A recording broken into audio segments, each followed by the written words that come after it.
Los pensamientos intrusivos.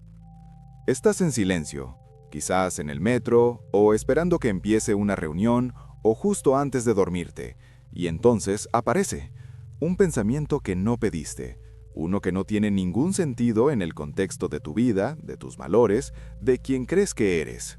Violento, quizás, o sexual, o blasfemo hacia algo que respetas. Y lo primero que sientes no es el pensamiento en sí, sino la sacudida de vergüenza que lo sigue. ¿Por qué pensé eso? Adam Radomski, de la Universidad Concordia, publicó en 2014 un estudio con más de 700 participantes en 13 países distintos. El resultado fue casi universal. El 94% de las personas tiene pensamientos intrusivos no deseados sobre violencia, sexo o blasfemia de manera regular. No el 10%, no el 30%, el 94%. La diferencia entre alguien con trastorno obsesivo-compulsivo y alguien sin él no es el contenido del pensamiento, es la interpretación que hace la mente de ese pensamiento. El cerebro de una persona ansiosa concluye que tener ese pensamiento significa algo sobre su carácter. El cerebro de una persona sin ese perfil lo deja pasar como ruido. Y aquí está la paradoja documentada por Daniel Wegner de Harvard en 1987. Si intentas suprimir un pensamiento, lo ves con más frecuencia. Wegner lo llamó el proceso irónico. Dile a alguien que no piense en un oso blanco y pensará en un oso blanco. Intenta bloquear ese pensamiento incómodo de las 3 de la tarde y vuelve a las 4, más insistente que antes. El mecanismo es este. El cerebro necesita monitorear que el pensamiento no está apareciendo, y para monitorear que no está apareciendo, tiene que activarlo constantemente como referencia. Es una trampa de diseño. Cuanto más lo evitas, más recursos le asignas. Ese pensamiento que tuviste esta semana que preferirías no haber tenido, no revela nada sobre tus intenciones. Es ruido neuronal. Pero la vergüenza que sientes después, eso sí fue tuyo. Eso lo fabricaste tú. El gusanillo musical. Hay una canción que llevas horas sin poder quitarte de la cabeza. No elegiste escucharla, no la buscaste. Apareció, y ahora hay un fragmento de 4 o 5 notas que tu cerebro está ejecutando en bucle como un archivo atascado en reproducción automática. Y lo curioso es que no es ni siquiera la canción entera, es el mismo fragmento, el mismo, una y otra vez. Vicki Williamson, investigadora del Goldsmiths College de Londres, estudió este fenómeno en 2012 con más de 600 participantes. Lo llamó Involuntary Musical Imagery y encontró que el 98% de las personas lo experimenta con regularidad. No es una rareza, es una operación cerebral estándar. Williamson identificó los activadores más comunes: escuchar la canción recientemente, el estrés, la fatiga y, sobre todo, las melodías con características rítmicas irregulares. Esas pequeñas asimetrías musicales crean lo que los investigadores llaman un bucle abierto cognitivo, una secuencia que el cerebro intenta completar, pero que nunca se cierra del todo porque la irregularidad la hace impredecible. El cerebro, según James Caloris de la Universidad de Cincinnati, trata estos fragmentos como rompecabezas incompletos, y el cerebro humano tiene una aversión profunda a los rompecabezas incompletos. Los trabaja, los repasa, los intenta resolver y, como no puede resolverlos, los repasa de nuevo. La investigación de memoria musical de Stephen Koch de la Universidad de Bergen sugiere que estos bucles también cumplen una función de consolidación de memoria durante los estados de reposo. El cerebro no está simplemente atascado, está archivando. Ese fragmento que no puedes apagar ahora mismo no está en tu cabeza porque te gusta la canción. Está ahí porque tu cerebro encontró una inconsistencia que no puede ignorar y la está procesando en segundo plano mientras tú finges que estás haciendo otra cosa. La confabulación en personas sanas. En algún momento de esta semana, tomaste una decisión. Quizás elegiste qué comer, o qué responder a un mensaje, o qué camino tomar. Y si alguien te preguntara por qué lo hiciste, tendrías una respuesta. Una explicación clara, coherente, que conecta tu decisión con tus valores o tu lógica. Lo que no sabes es que, en muchos casos, esa explicación la construiste después, no la tenías antes. Tu cerebro tomó la decisión por un conjunto de razones que tu conciencia no procesó completamente y luego fabricó una narrativa retroactiva para que todo tuviera sentido. Michael Gazzaniga y Roger Sperry lo documentaron primero en pacientes con el cerebro dividido en los años 60. El hemisferio izquierdo, al no tener acceso a lo que el hemisferio derecho había hecho, inventaba explicaciones. Y las inventaba con total convicción, sin dudas, sin señales de que estaba improvisando. Pero Lars Hall, de la Universidad de Lund, publicó en 2005 un experimento que demostró que esto no es exclusivo de cerebros lesionados. Hall usó un truco de magia cognitivo. Presentó a participantes sanos 2 fotografías de rostros y les preguntó cuál encontraban más atractivo. Después, con un movimiento imperceptible, intercambió las fotos y les preguntó por qué habían elegido la cara que sostenían, que era, en el 70% de los casos, la que no habían elegido. El 70% explicó con detalle y convicción por qué preferían esa cara. Inventaron razones para una elección que nunca tomaron. Hall llamó a esto choice blindness, ceguera de elección.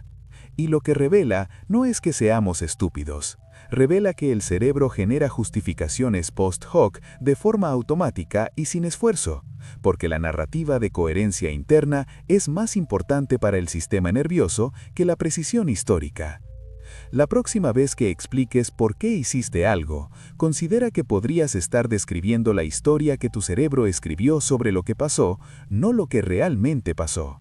La saciación semántica.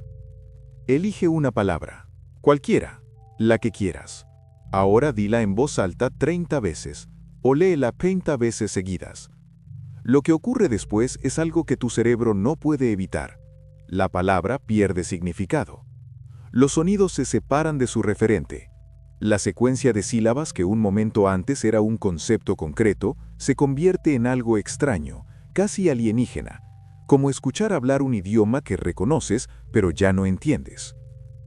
Leon Jakobowitz James documentó este fenómeno en la Universidad McGill en 1962 y lo llamó saciación semántica. El mecanismo, según él, es inhibición neuronal acumulativa. Las neuronas que procesan el significado de esa palabra se activan tantas veces en tan poco tiempo que se agotan temporalmente. El módulo semántico, saturado, deja de responder. Lo que hace que esto sea más interesante que una simple curiosidad es lo que revela sobre el lenguaje.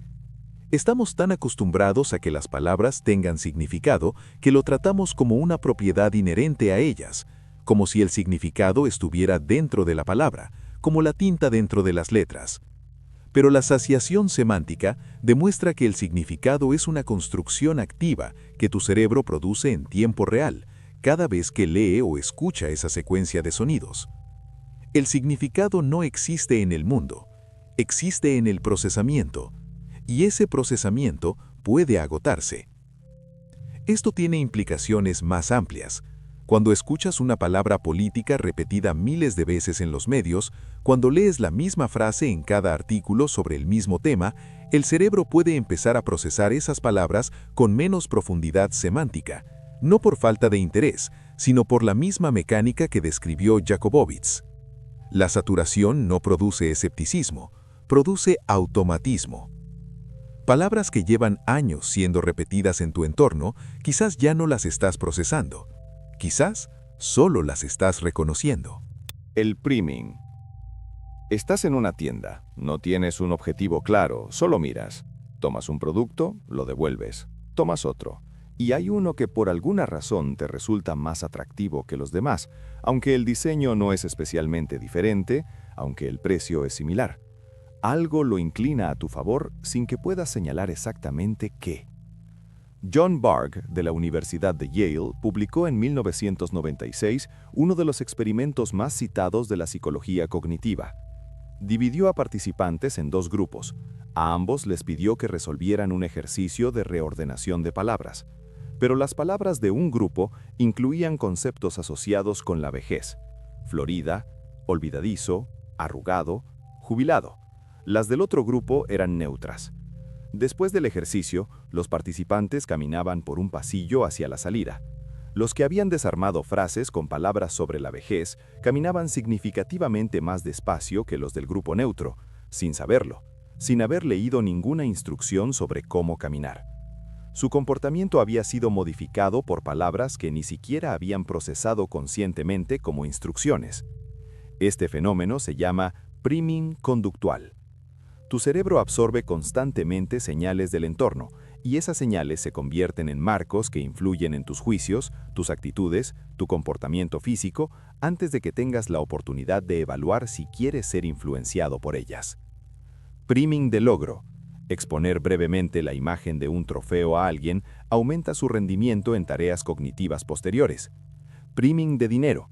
Mostrar imágenes de billetes a sujetos aumenta su independencia social y reduce su disposición a pedir ayuda.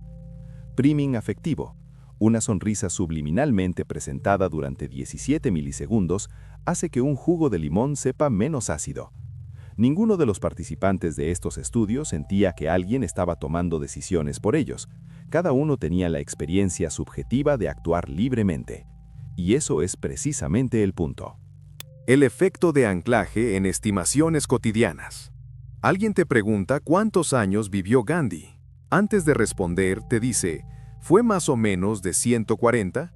La respuesta obvia es que fue menos, porque 140 años es imposible para un ser humano. Absurdo incluso. Y sin embargo, Fritz Strack y Thomas Musweiler, en un estudio publicado en 1997, descubrieron que las personas a quienes se les preguntaba con ese ancla imposita de 140 años estimaban la edad de muerte de Gandhi unos 30 años más alta que quienes recibieron el ancla de 9 años. 30 años más alta, por un número que todo el mundo sabe que es absurdo. El anclaje es uno de los sesgos cognitivos más robustamente documentados en la psicología de la decisión. Fue introducido por Amos Tversky y Daniel Kahneman en 1974 como parte de su trabajo sobre heurísticas y sesgos. El mecanismo es este. Cuando el cerebro necesita estimar algo incierto, no parte de cero, parte del número más reciente que ha procesado y lo ajusta. Pero el ajuste sistemáticamente se queda corto, no llega al valor correcto. El ancla gravita sobre la estimación final. Lo que hace el efecto particularmente relevante para la vida cotidiana es que opera sin necesidad de que el ancla sea plausible. Un precio tachado que sabes que es ficticio sigue arrastrando tu percepción de lo que es un precio justo. El primer salario que te ofrecen en una negociación ancla el rango de lo que parece razonable, aunque sepas que fue diseñado para hacer eso. Un médico que menciona una cifra de incidencia de una enfermedad antes de pedir tu opinión sobre el riesgo altera tu estimación, aunque no tengas razón para confiar en su cifra. Cada número que entra a tu campo cognitivo antes de una estimación incierta se convierte en un imán gravitacional. La absurdidad del número no lo desactiva, solo lo debilita ligeramente. El contagio social de comportamiento. Hay algo que probablemente sabes sobre ti que crees que es una característica tuya, un hábito, un patrón, tal vez cuánto comes, cuánto duermes, cómo reaccionas al estrés, cuánto ejercitas, qué tan dispuesto estás a ayudar a extraños. Lo vives como algo interno, como una expresión de tu carácter o tus elecciones. Nicholas Christakis, de la Universidad de Harvard, y James Fowler, de la Universidad de California en San Diego, publicaron en 2007 un análisis de 12,000 personas seguidas durante 32 años, parte del Framingham Heart Study. El hallazgo fue que la obesidad se propaga a través de redes sociales como una infección. Si un amigo cercano se vuelve obeso, tu probabilidad de volverse obeso aumenta un 57%. Si es el amigo de un amigo, aumenta un 20%. Si es el amigo de un amigo, todavía hay un efecto estadísticamente significativo. Christakis y Fowler publicaron estudios similares sobre la felicidad, la soledad, el abandono del tabaco y el consumo de alcohol. Los comportamientos viajan a través de redes de personas que ni siquiera se conocen entre sí, propagándose en 3 grados de separación de manera sistemática y documentable. El mecanismo no es imitación consciente, es una recalibración implícita de normas. Cuando las personas que te rodean adoptan un comportamiento, tu cerebro ajusta silenciosamente el rango de lo que parece normal, deseable o esperado, y esa recalibración afecta tus propias elecciones, sin que experimentes el proceso como algo externo. Piensa en los cambios de comportamiento más significativos de tu vida en los últimos 5 años. ¿Cuántos de ellos precedieron los cambios en tu entorno social y cuántos los siguieron? La dirección de esa flecha dice algo sobre quién está eligiendo qué. El efecto Zeigarnik en los bucles abiertos. Tienes una pestaña del navegador abierta que no has cerrado en días, un mensaje al que no has respondido, una tarea que comenzaste y dejaste a medias, un libro a mitad de leer. Hay algo en ellos que ejerce una atracción silenciosa sobre tu atención incluso cuando estás haciendo otra cosa completamente distinta. Una especie de tirón cognitivo de fondo que no desaparece. Bluma Zeigarnik era una psicóloga lituana que en 1927, siendo estudiante en Berlín, observó algo en un café. Los camareros recordaban con precisión notable los pedidos que aún no habían entregado, pero los olvidaban casi instantáneamente una vez que los servían. La tarea incompleta permanecía activa en la memoria. La completada se liberaba. Zeigarnik diseñó una serie de experimentos que demostraron el efecto de forma sistemática. Los participantes recordaban las tareas interrumpidas casi el doble de veces que las tareas completadas. El cerebro mantenía las tareas incompletas en un estado de activación cognitiva continua, una especie de hilo de ejecución mental que seguía corriendo en segundo plano esperando ser cerrado. Lo que esto significa en términos prácticos es que cada ítem no resuelto en tu vida consume procesamiento que no autorizaste. Cada conversación incompleta, cada proyecto pausado, cada promesa postergada. Tu cerebro no los archiva porque no están terminados, los mantiene en caché. La investigación de Roy Baumeister y E.J. Massey Campo de la Florida State University, publicada en 2011, refinó el hallazgo. No es necesario completar la tarea para liberar el recurso cognitivo. Basta con hacer un plan concreto de cuándo y cómo completarla. El cerebro, al tener una resolución pendiente agendada, deja de transmitir la señal de tarea abierta. No son las tareas lo que te persigue, es la ausencia de un cierre que tu cerebro pueda procesar como definitivo. La red neuronal por defecto. Hay un momento específico en tu día en que tu cerebro trabaja más. No cuando resuelves un problema difícil, no cuando tomas una decisión complicada, cuando no estás haciendo nada. Marcus Rachel, neurólogo de la Universidad de Washington, publicó en 2001 el descubrimiento de lo que llamó la red neuronal por defecto, una red de regiones cerebrales que se activa específicamente cuando el cerebro no está ejecutando ninguna tarea dirigida al exterior.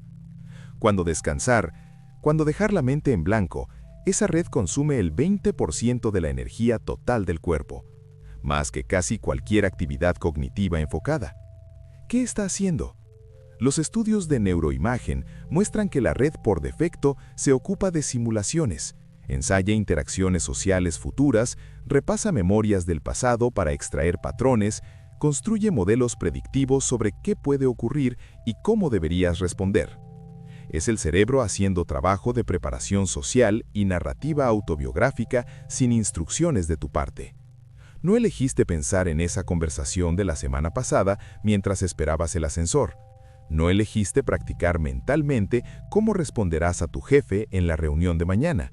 No elegiste reconstruir la escena incómoda del martes. La red por defecto la ejecutó por su cuenta, usando recursos energéticos considerables porque considera ese trabajo más urgente que esperar a que decidas qué pensar. Kalina Krestaff, de la Universidad de Columbia Británica, demostró en 2009 que durante la divagación mental, el cerebro no está menos activo, sino más activo en ciertas áreas prefrontales asociadas con la resolución creativa de problemas. El estado que sientes como ocioso es, neuronalmente, uno de los más productivos. El problema es que ninguno de esos pensamientos los pediste, los estabas teniendo sin saberlo. La inserción de pensamiento en poblaciones sanas. Ha habido momentos en tu vida, probablemente no muchos, en que un pensamiento se sintió diferente, no como algo que generaste, sino como algo que llegó, como si el proceso normal de autoría mental hubiera fallado un instante y el pensamiento hubiera aparecido sin que pudieras rastrear su origen en ti. No fue externo, entiendes que no fue externo, pero tampoco se sintió del todo tuyo. La inserción de pensamiento es un síntoma clínico documentado en psicosis, pero Quinton Deeley, del King's College de Londres, publicó en 2017 un estudio que analizaba la prevalencia en la población general sin diagnóstico psiquiátrico. El resultado, entre el 7 y el 10% de los adultos sanos reportan experimentar ocasionalmente pensamientos que sienten como colocados en su mente más que generados por ella. No patológico, no en el umbral clínico, solo un fallo momentáneo en el sentido de autoría del pensamiento. Lo que este hallazgo ilumina es algo que los filósofos de la mente llevan décadas discutiendo. La autoría del pensamiento no es una certeza estructural del sistema cognitivo, es una experiencia construida. El cerebro genera la sensación de que tus pensamientos son tuyos como genera cualquier otra percepción, a través de un proceso de inferencia que casi nunca falla, pero que puede fallar. Chris Frith, neurocientífico del University College London, propuso que el sentido de agencia sobre nuestros propios pensamientos, la sensación de que soy yo quien está pensando, depende de señales predictivas que el cerebro produce antes de la acción mental. Cuando esas señales se atrasan o no coinciden con el pensamiento que aparece, el pensamiento se siente ajeno. No eres una mente que tiene pensamientos, eres un sistema que produce pensamientos y luego decide cuáles reclamar como propios. Esa decisión ocurre después, y a veces el sistema duda.